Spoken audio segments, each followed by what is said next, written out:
Villa Park in Birmingham, United Kingdom. The Grand National Tour arrived in the West Midlands, and right from the start, it was evident. This audience was ready for an intense experience. Kendrick Lamar and SZA didn't just come to perform, they came to electrify the stadium. Birmingham wasted no time in showing its enthusiasm. The atmosphere was charged with excitement, filled with cheers and chants even before the first beat dropped. When it finally did, the stadium erupted into a powerful celebration. By the way, welcome to Celebrity Hip Hop Showroom, where hip hop and celebrity drama never sleep, so hit that subscribe button so you never miss the mess. Let's get into it. Kendrick Lamar kicked off his set with Squabble Up, a beloved track that immediately established his lyrical prowess. As his silhouette appeared under the bright lights, the crowd surged forward like a wave crashing onto the stage. Clad in all black, the Compton artist paused for a moment to soak in the crowd's energy before launching into his verse with fierce intensity. The bass hit hard, shaking the ground beneath the fans. Phones were raised, arms waved, and Villa Park transformed into a place of worship where every lyric felt sacred. The UK audience was not here to hold back. Not tonight. Not for Kendrick Lamar. Not for SZA. And the evening was just getting started. As Kendrick powered through his opening set, the crowd showed no signs of slowing down. When Euphoria began, it felt almost cinematic. The lights dimmed, smoke swirled around the stage, and then, boom, Kendrick reappeared, moving with the precision of a commander.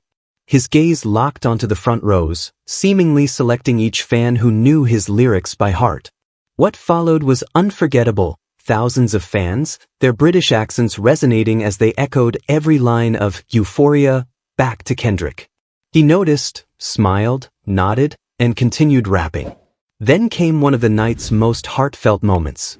Kendrick paused the show briefly when he spotted a familiar face in the crowd.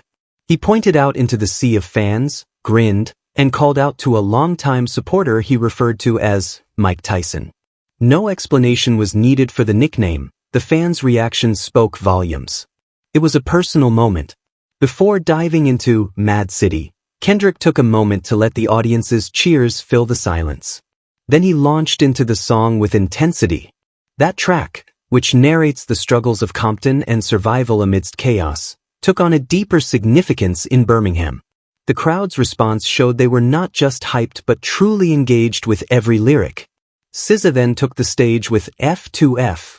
Her voice slicing through the air like silk. While Kendrick's verses were explosive, SZA's were soothing. Her vocal runs flowed through the stadium, leaving a sense of wonder in their wake. F2F felt different live, raw, vulnerable, and beautifully unrefined, as if she were processing heartbreak in real time. The audience held their breath between her notes, and when she reached the final chorus, there were tears. But she wasn't finished yet. Next up was The Weeknd, a song that seemed tailor-made for a live audience to go wild. Fans belted out every lyric as if they were sacred texts. However, SZA, always versatile, didn't just perform it as it appears on the album. She reinterpreted it, extended certain parts, added her own improvisations, and effortlessly navigated different vocal ranges. It was a masterclass in performance. Then Kendrick took the stage again with All Right, reigniting the energy in the arena. Every fist shot up in the air, and the crowd sang along with unwavering passion. The UK audience didn't just appreciate Kendrick's protest songs. They embraced them as if they were their own. When he shouted, "Do you hear me? Do you feel me?" the response was thunderous. Following that was humble. Honestly, there are few experiences in hip-hop as electrifying as hearing tens of thousands of voices harmonizing in chaotic unison, shouting, "My left stroke just went viral." Next came Hey Now, with Kendrick maintaining a high energy level that the crowd matched.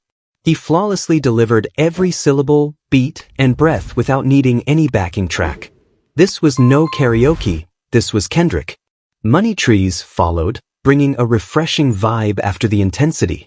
Fans swayed, some rapped along, while others simply closed their eyes and let the music envelop them. When Kendrick rapped about dreams of living life like rappers do, the stadium joined in. Then, without warning, DNA hit. It was fierce, loud, and absolutely perfect. Kendrick's flow sliced through the beat like lightning. The crowd didn't just react, they exploded. The mosh pit became a whirlwind of bodies and voices. SZA returned with Kill Bill, her hauntingly smooth vocals floating over the audience like a specter in red. The crowd began to sing softly, gradually building in intensity and emotion. Her lyrics felt more like sharp knives disguised as lullabies. She then performed BMF, a bold and beautiful anthem that resonated deeply with the audience. While phones were raised, everyone's attention was fixed on her. The connection was palpable. Poetic justice followed, with Kendrick slowing the pace. The stage was bathed in deep blue light, and the saxophone filled the air.